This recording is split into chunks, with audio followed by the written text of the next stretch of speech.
Well, before we go, you won't hear this anywhere else, but I'm telling you, the Albanese government is already in trouble, big trouble.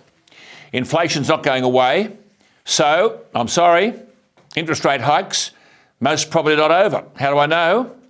Well, try gas prices.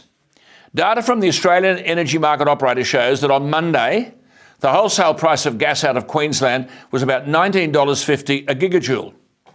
Now, this is at the same time the Albanese government has a price cap on gas of $12 a gigajoule.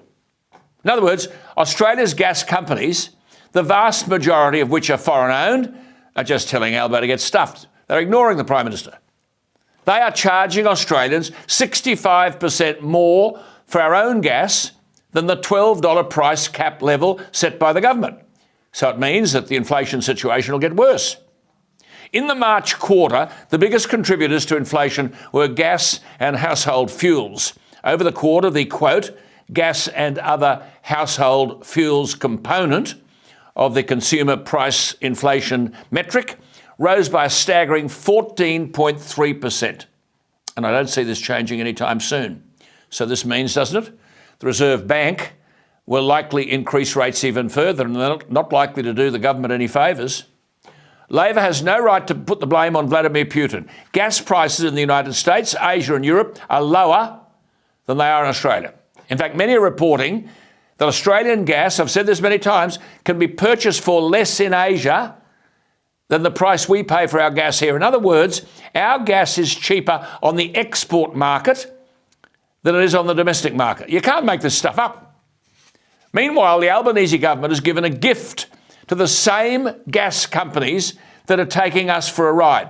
Now, you might remember a few weeks ago, headlines across the nation's newspapers said gas companies slapped with massive multi-billion-dollar tax hike. Well, it's hardly a tax hike. Check the numbers. Right now, Australian oil and gas companies are making record profits. They're raking in about $164 billion in revenue a year. Yet tax revenue on this is currently a piddling $16 billion. And Labor's budget has only increased the tax revenue on the gas companies by a further piddling $2.4 billion. Now compare this to Norway. Norway's oil and gas sector makes about $327 billion in revenue a year, but pays a massive $209 billion in taxes. But that tax revenue goes into Norway's sovereign fund that pays for their welfare, their education and their health systems, meaning the people of Norway pay less tax. The short point, Australians are being ripped off.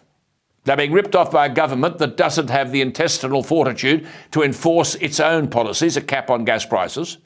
They're being ripped off by the green activists who are telling them taxpayer-subsidised, weather-dependent wind turbines and solar panels that are manufactured in coal-power Chinese factories.